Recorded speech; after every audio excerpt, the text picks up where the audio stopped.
हम सीधे साफ साफ बोल रहा हूँ, वीडियो भी बना रहा हूँ। ये ड्राइवर साहब भी हैं और ये भाई साहब भी हैं।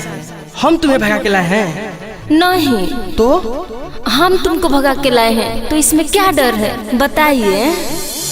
हो जाएगी कुछ मुझे लागता डरावा हो, सोची के मन में हरा ये सब सुना मारे के धमकी तोहर देता बेचा चाहो कैले बा हमारा के सहू।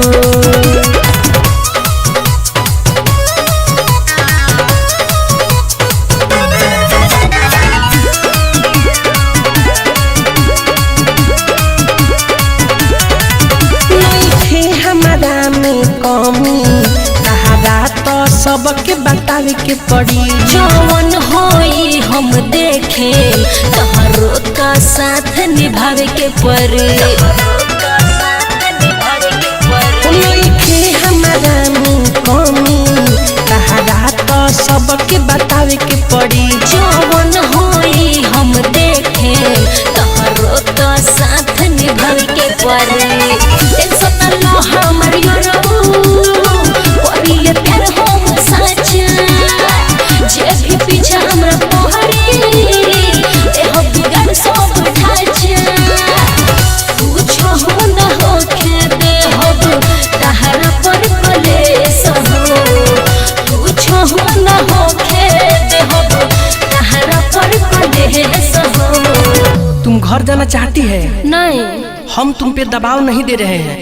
तुम्हारे चाचा अपहरण का केस करने जा रहा है। तो करने दीजिए ना, हम भी उल्टा में कर देंगे। हो जाएगी कुछ मुझे लागता डरावा हो, सोची के मन में हरा ये सब सुना मारे के धमकी तोहर देता बेचा चाहो कैले बा हमारा के सहू।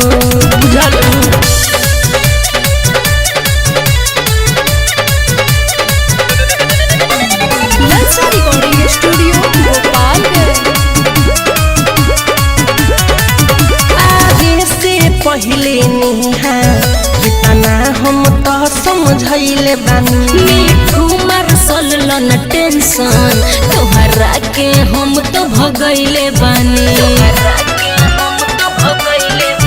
आगे से पहले निहा जितना हम तो समझैले बानी, बाबे मासूम न टेंशन तोहरा के हम तो भगैले बानी।